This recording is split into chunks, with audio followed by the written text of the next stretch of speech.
friends, so I just hit my shades right there. The lighting is terrible, so I apologize for that. But anyway, if you couldn't tell by the title of this video, I'm running a marathon and I'm absolutely terrified. So the purpose of this little video is to basically say, I'm going to bring you guys along for the journey with me because it's honestly something that I've wanted to do for years. And I mean, it's always like been a bucket list item, like, oh, I'm gonna run a marathon, whatever. And I've always been like so scared of it. But like, I have decided officially that I'm going to go for it and I'm going to run one and I'm going to train for one. And I basically just want to document my whole journey on my like the journey to my first marathon, because I think it's very meaningful and very powerful for me, just like very symbolic of like everything that I've overcome in the past. So I'm very excited for this. Anyway, I'm just gonna kind of give you an overview of what I'm gonna do, why I'm running my marathon, and exactly what I'm gonna do on YouTube, because you guys have been asking that I've been posting more. So I am definitely going to be posting more and making weekly vlogs for you guys of my marathon training.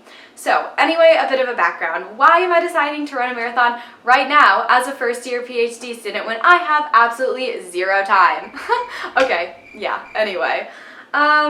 Basically, I ran my first half marathon like a year and a half ago, and it was my very first like real race back at running. Well, technically not. I ran like a 10K like 2 years ago, or not 2 years ago, like a year and 3/4 ago. Yeah, that will say that. But I ran a 10K and that was like my first race. And then of course I caught the running bug and I loved it. And then I decided I wanted to run a half marathon. So I ran a half marathon.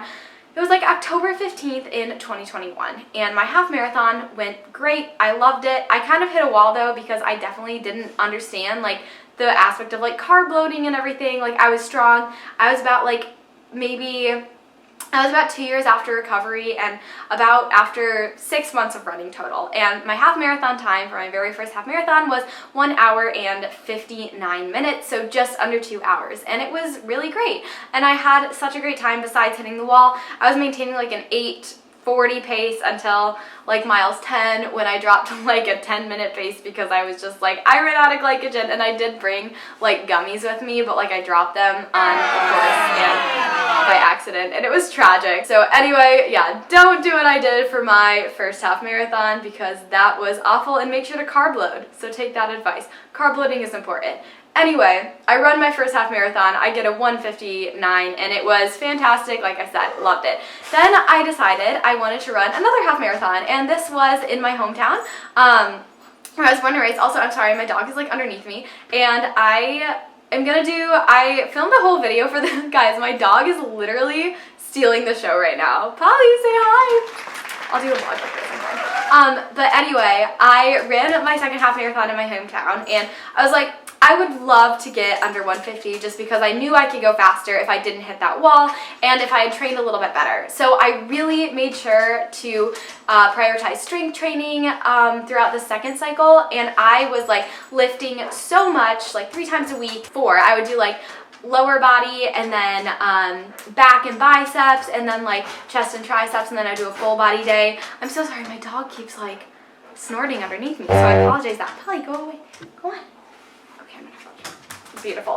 Okay, she's gone. I lifted a lot, and I prioritized strength training. I prioritized nutrition. So I really made sure I was like upping my protein intake as well. And then also, I carb loaded hardcore for this half marathon, and I tapered well too. I literally remember my stomach hurt so bad at the end of each day of the carb load, just because I would be like, it'd be like midnight and I'd be eating a bagel, and I would just be like, I'm so full right now and I'm so stuffed with carbs, but I'm like, but I think it'll help me, because all the nutrition advice that I've heard from both my sports dietitian and also everybody else is just been eat your carbs, carb load. So I did that, and then I ended up taking significant amount of time off. So I took 11 minutes off of my half marathon time, and I ran a 1:48, and I was so stoked because my goal was to follow a 1:50 half marathon training cycle. So it was really great, and I was super excited. Even though I did have low iron throughout that training cycle a little bit, it went well. Anyway, that went well, and then finally I ran the same half marathon I did a year ago in October, and the same exact course, and this was like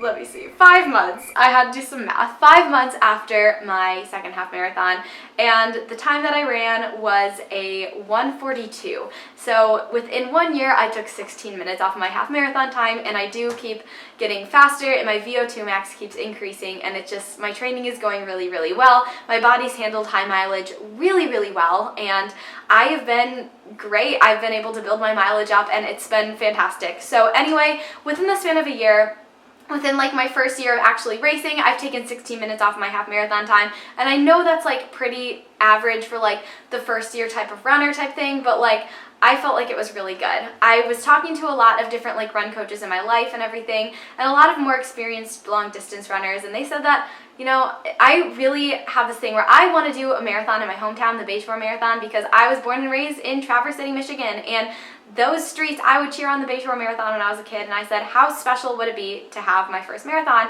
be the Bayshore? So I was talking to a lot of experienced runners in my life, and I'm like, here's my running background, here's my half marathon time, here's what I did, and I would love to run a full marathon. And I was like, but I don't want to do it too soon. I don't want to push things too far. I don't want to get injured. And also, like, I would have to train in winter. And guys, Michigan winters are brutal. I hate running outside in the cold, but once I do it, I'm like, oh, I feel so good. And it's honestly helping a little bit. So anyway, I decided after a lot of thought, a lot of contemplation, and talking with some friends, that my friend and I are training for our first full marathon together. And I decided, I'm like, okay, I'm gonna go for it. And I signed up for the race, my first full, and it's at the end of May, and I'm officially 18 weeks out from my first full marathon as of today. So with that being said, I have a coach like who is like writing me a training plan, and I'm also kind of integrating other training plans too, like from Run for PRs, which is really good, and like a Hal Higdon plan. So it's kind of a combination of all three of those plans, and my coach knows that, and he's helping me work through that and everything, and like really helping me with mileage and what days to prioritize. So anyway, I have a plan, and I have a structure, and my official first day of training starts tomorrow. I did a 3-week base building plan, so the past 2 weeks I've done like 10-mile long runs, and I'm going to do another 10-miler this weekend. But basically, I've built up my base. I've been running 30 to 35 miles per week as of right now, and about 5 to 6 days a week, and then 1 day of cross training. So it's been a pretty good build. I have a good aerobic foundation, but I am feeling very nervous to keep building a little bit. I think I'm going to peak at about 45 miles, and I do have to figure out like long run fueling, like during run fuel and everything, and gels, because those hurt my stomach. So anyway, I want to take you guys along on my first marathon journey. I am going to vlog each day of training, and I'm going to post a video at the end of each week. As of right now, I can't make any promises, but I'm going to try to, because I am a very busy student. And I'm going to take you along with me, document each day of my marathon training journey, and I'm going to show you guys what I'm doing, how I'm feeling, and just kind of how it goes. And I'm doing this not only for you who has been requesting it, but also for myself, that I can look back on this and say, hey, this was your first marathon and you did this, and this is what you did, and this is how you felt. And also for my family. So family, if you're watching, hi. I know that some people have been asking me about this, and so I'm like, well, might as well just like put it on YouTube and upload videos here. So anyway, I'm so excited that you guys are following me along, and something that I've like learned throughout my life a lot is that like I can do hard things, and I've had a lot of doubt in my mind about so many different things in my life, and I have gone through some really, really hard things, and there are so many points in my life where I've like, there's no way I'm going to overcome this. Absolutely no way I'm going to overcome this. But then I do it, and I'm like, that was only through the power of God. And I think, you know, I might not be able to overcome this, but I know that through the strength of God I can. And so this is how I'm feeling with my marathon, because the marathon is a distance that I have feared for years, and I'm scared of it. I am terrified of it, and I have all these doubts in myself that I can't do it. And so right now I'm very doubtful, and I know that I can't do it on my own strength, but I know I can do it with the strength of God.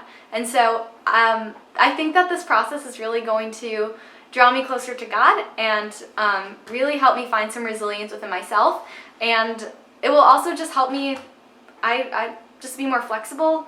I don't know what it's going to teach me, but I'll see. So Sabrina, at the end of May, what have you learned throughout the marathon process? I'm going to answer this question in a video at the end of May. And see how it goes. But anyway, I just want to thank you all for being part of my journey, and stay tuned for weekly videos on my training plan. And oh my gosh, my dog. Hi! My training plan and my emotional support dog. I think it will really help me stay sane and stay, well-rounded, especially as a very busy student, and it'll, just like my half marathon training did. I love running, and I run almost every single day at this point, maybe bike a day, and I love it, and so we'll see where this goes. But I'm so excited to have you guys follow along, and always remember that you're loved and you're so strong. Bye!